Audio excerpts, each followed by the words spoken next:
What's up, YouTube? Underworld6667 here. We are with TeamDurable. Hello, hello. What's up? All right, so I'm gonna start from, well, you guys see it on the left-hand side. It's their right-hand side. Start on the left-hand side, go right, introduce yourselves. Giovanni Avalos. Papa Cervantes. Noel Reichart. Alexander Thomas. Ryan Vu. James Kim. Now, one of the main reasons we are doing this, no offense to the rest of this, Alexander just topped 32 with his Madolches. You might have seen the actual deck profile that 500 million people stood out in the sun, unfortunately, for, but let's get right into it. We're going to be talking about some of the format, what we're thinking about the format, what we'd like to see on the ban list, and of course, what it means to be a team. Because a lot of times you see a lot of smaller teams and not a lot of team members actually working with each other. So I'd like to actually get your opinions on teamwork and that kind of thing. So let's start it off. What's your opinion on ban lists? Who wants to go first? Oh yeah. Okay. I think some people think that Konami does it just for the money. I think that that's definitely part of it. I think what happened with Injectors kind of proves that that's not the only consideration. I think ban lists are healthy. They're game changing. I'm looking forward to this one, obviously. Yeah. Anyone else? Ban list. I think that because of how often, because of how often packs come out and stuff like that, and how quickly the meta seems to be changing, I honestly think they should be doing it every 3 months instead of every 6, because it just changes so much. Every 3 months? Now packs come out every 2 months. Packs come out every 3. 2 months. I'm gonna say 2 months because you got reprints in there and shit. Oh, you do? You know what I mean? So I mean, if you do it every 3 months, could it be that you're banning things that just came out? You can't even practice with the new cards? Not exactly. And Yeah, because you wouldn't really be hitting the stuff that's coming out right away. You'd be hitting the old problems. Because right now what's going on is that we have so many, we're just sort of adding on more and more stuff that just keeps getting broke. We're getting to a point where we're just getting a bunch of stuff. perfect example of that is Wormails and Fires right now. Those are, I mean, they're decks from last year, or the beginning of this year, early last year, late last year. And the Dino Rabbits, they stuck around for like 2 years. If they if the ban list was happening more frequently, then newer decks would still be there, but you could we'd get more formats more like this. I know people hate this format, but it's a dual deck format, which actually is one of the reasons I taught. It makes it so much easier to side, because if you are focusing on just 2 decks or 3 max, then you have a better chance of beating them. But if you have to focus on like 9 different decks because there's like all types of crazy people running around with mermails, like. So you guys are, is this a consensus? You like smaller deck formats where you can actually prepare for them? Yes, yes, yes. So you don't like mishmash, a little bit of everything, anyone can play anything? I think that is actually a healthier format, doing it the way you just described. The problem is, it only works in a format without really powerful decks like we've had for the last few years. If everything was decent and nothing was broken, then yeah, have like a 16 deck format. But when you have to, right now, there are other decks you kind of can play, but your people are dedicated, like my side deck is dedicated, 14 cards go in, for like between my side deck, 14 of the cards are either going in against spellbooks or dragons or both. With decks that powerful that you have to do that to beat them, the rogue decks they just create a problem that doesn't need to exist. If you take those out of the equation, meaning make it so that everything is balanced, but clearly they're not going to do that. So moving along, right now, what are you thinking about putting into the ban list, and what do you think about taking out of the ban list? Alexander, let somebody else talk. All right, we're good to go. I believe that they always hit like most of the things at top nationals or worlds, which I think would be spellbooks and dragons, etc. Super Rejuve is very ridiculous. The condition is like, there's no condition. Like you just discard a tribute and you get free cards for it. And dragons, they get free pluses and they fill the graveyard, which I think should get banned because I don't think it's a fair card. Also, Spellbook Magician could get hit to 2 or 1 because it's a Stratos, which they always hit searchable like Stratos in general. And they usually hit like search cards like E-Call, and like Smoke Signal, they might hit Spellbook and Secrets to 2 or 1. We don't know yet, but those are the cards I think will get hit the most that are predictable. Anyone else? Yeah, I'll probably get some hate for it, but the card that I, for a while, and Alex too, have seen, that we've been like, why is that even on the ban list, is Time Seal. I don't think it's broken at all. If you think about it, you're never gonna get, it's never any kind of plus, and you're never gonna activate it on the first turn anyways, because it happens on the next draw phase. And people are just like, oh, well, it's chainable with Time of Steel, so is Jar of Greed. And so it's not any actual plus. You're getting rid of a card to get rid of a future card. So the only time it'll ever be actually useful is if you're in complete control. And if that's how we're counting, if that's how like we're deciding whether to ban cards, then that's stupid. You know what I mean? Now by complete control, he does mean Mask of Darkness and Tsukiyomi with Time Seal. That deck would never be good. And I challenge anyone to take me on using what he just said. That deck was barely good in like 2005. By today's game, think about it. You have to still handle the 5 cards they were actually given at the beginning of the duel, and you have to do it in a slow way. It's never gonna happen. Like, that deck is, and we even have Drastic now. Like, you could do, if that was gonna work, why would people not be doing it with Drop Off and Drastic Drop Off right now? Because it puts it in the graveyards. Imagine, don't get me wrong, but a Dragon player just getting Drastic Drop Off, it didn't really matter. It went to the graveyard, now he's getting removed. Time Sealed though. They still have nothing happens. They still have the 5 initial dragons though. Can I make a final argument? No, this is their interview. Shut the fuck up. They still have the 5. They still have the 5 initial cards, which is definitely going to net them graveyard, which creates card advantage. They can just start banishing stuff and adding stuff to their hand. Like, Time Seal isn't going to do anything against that. Same with Prophecy. You have to actually do something with the 5 cards that they were given. Now, if some way something came out that could do something about that, but I mean, at that point, why wouldn't you play whatever that card is in regular decks so that you can just start taking the cards from your hand? They just, logistically, you're stopping them from drawing. They still have, well, actually they have 6 since you can't stop the first draw. So they have 6 cards. You have a set Mask of Darkness. Even if you can protect that Mask of Darkness, you're not destroying the cards that they actually have. It's just, it's such a future strategy. It's not aggressive at all. You're like hitting for 11 every turn, or like, that's so slow, and there's no decks that will this to it. Anyone else with unbanned or banned?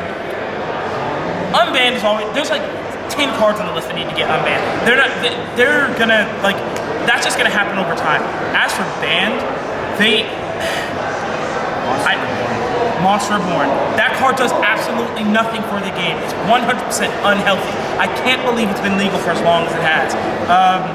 Like, random shit should get limited. I mean, like, either Tinky, some stuff in Mermails, that stuff needs to go 1, 2, like, some type of number hit. Now, with regards to the unbanned stuff, I'm pretty sure you can subscribe to TeamDurable's channel. I'm sure they'll put up some sort of video on the cards that they want unbanned and banned, so make sure that you go check out their video right after this. Now, we want to get right away from the ban list because, of course, that's always a sensitive subject. I can hear the people commenting in the comment section down below about it already. Now, we want to get into the teamwork kind of aspect. Do you guys have a certain function in the team? A lot of people get, I'm going to start with him because he got very excited. Do you guys have a certain function in the team? What do you think that function is? And then the rest of your teammates can scream at you for a bit.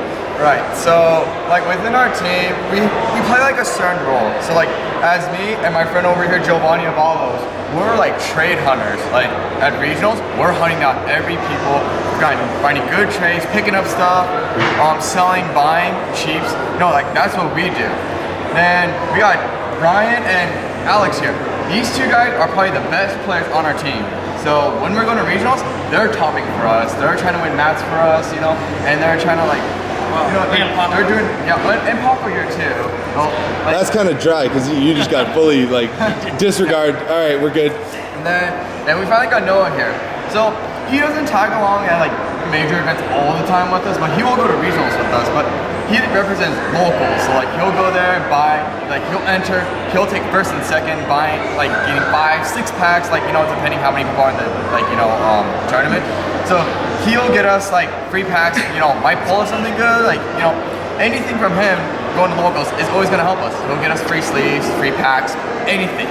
like whatever. So right now, what I'm hearing is I've got players and I've got buyers, traders, sellers, the guys who have the money.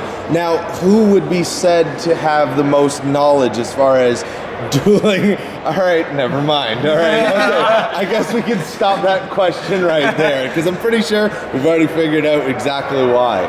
Now, with regards to the actual ride aspect, you guys come down as a team, right? Yes. We drove from Oregon to Chicago.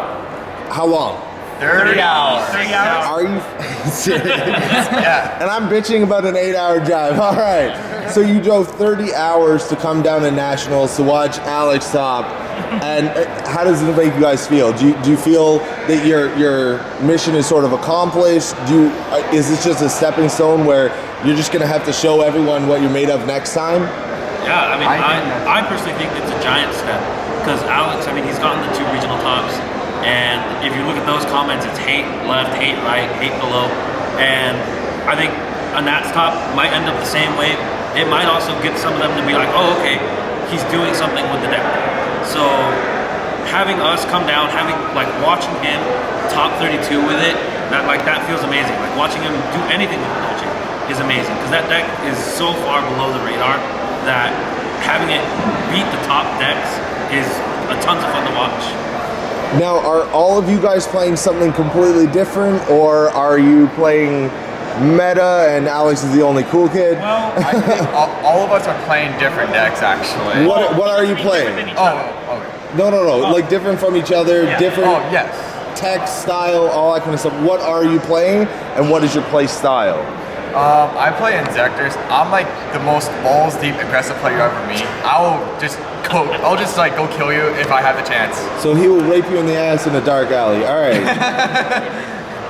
I play Thunder Family. I lost on the bubble yesterday, sorry. And I feel like I'm a control kind of player. I like to have like a surprise element to the tournaments because people don't know what they do particularly, or like how to side against them or have a side against them. Because half the time, I don't even see people like side more than 2 to 3 cards against me, which makes me happy. And I really like the deck. It has versatility, and that's the deck I play. And you play Prophecies. No. I play Madolches. I have been. Since they were released in Return of the Duelist, my playstyle has always been very conservative. In my featured match, a few people have told me this. I could have killed the guy. I knew that. I could have beaten him. Problem was, I was afraid of Scarecrow, so instead of adding Chateau to boost my monsters for game, I added Knights and figured one more turn. I was already in control. I always do that. I'm not looking for game. I'd like to remain in control of the game, because at that point, it's really hard for them to ever get that. I was playing Evil Swarms today, and I used to be one of the sackiest players you've ever met in your entire life. I would do anything to win, or usually end up in a loss. He banished 2 agents from his hand to summon 2 different Hyperions.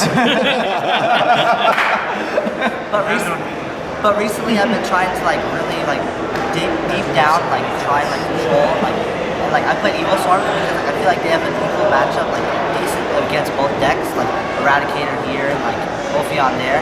So I really just tried to I didn't have a lot of practice in spellbooks, so my records didn't show that. So well, yeah, because nobody else plays spellbooks in your team. Yeah. God damn, guys, come on, teamwork. And I actually came in with Dragons, and on the spellbook, we actually built a spellbook. Hold on. Boo! Not boo! All right, no, go ahead. Yeah, so we built a spellbook deck to practice against, and that's how we got that practice in. But yeah, I was playing Dragons, and of the team, I'm usually the one playing the meta deck, because I don't play very often. They'll just call me in and be like, hey, Pop, are you trying to go to this event? Oh, I thought you said you just suck and you had to play something good. All right. No idea. All right. So I decided to throw something a little wacky out there for this event for us. I put together Worms. More wacky than the rest of them? I don't think so. All right, no. Worms is definitely out there. I basically took combinations of Alex's trap lineup, things like he suggested, with the traps that usually just go with the Worm deck. And then with King of the Feral Imps being out, it made Rabbit playable in the deck, so just a bunch of different things in it. It didn't fare too well in the spellbook matchup, and that's where my losses came from. Went X3 at the end of day 1, so that was that. Okay, cool. So, being that we're going to be coming up in a new format, we don't know the actual ban list. The last question is do you think you're going to be playing the same decks that you just mentioned? Obviously, Alex is. Or would you like to actually, if you can afford it, you could play any deck in the world, what would it be? Well, for me, and I think a couple of guys here told me to do it, Brian actually, especially, I'm probably going to drop Inzectors. It's a really inconsistent deck. Like, there isn't a way to make this deck consistent enough. Like, you can just make it as best as you can. So, I'm deciding to drop that deck. For next format, I'm actually considering playing Fire Fist. I've actually never played the deck before. Like, I've seen people play it before, but I've never played it myself. So, I'm actually considering playing this deck. If Chicken does get released, like, within, like, the end of this year, I am definitely playing the deck. And even if it doesn't come out, I'll still try out this deck. It's very controlled, and I like the deck. Bear is really broken. I mean, destroy monster, inflict battle damage, search. I would consider this deck. Thunder Family, I am considering it highly for next format because it has the same core, but you can always adjust it to the newer format and how it's changing. So you can always set change the trap lineup and decide. So I think I'm gonna probably play it next format and try it out. Madolche. Alright. I'm actually going to be playing Fires more likely because I just like Bear in general. Bro. Like I played Dino Fist back when they were like a good deck of Mermails and just with Cardinal coming out and hopefully Chicken, it's going to be a really good deck. I've always been playing the Madolche. I just love being able to get in there and know that people are going to come at me with hate and then just having to like learn how to overcome all that. So everyone hates this guy right here. So that's the whole thing. If you see him in an event, you just say, I hate you from Underworld6667. All right. And so I scrapped the Worm deck and I ended up putting together spellbooks for the rest of this and see what happens in September. Never mind. Not everyone hates this guy. Now everyone hates this guy. So spellbooks is going to be your. Hopefully it won't get hit too bad. And if it does, I'll try to adjust and see what we can do with it.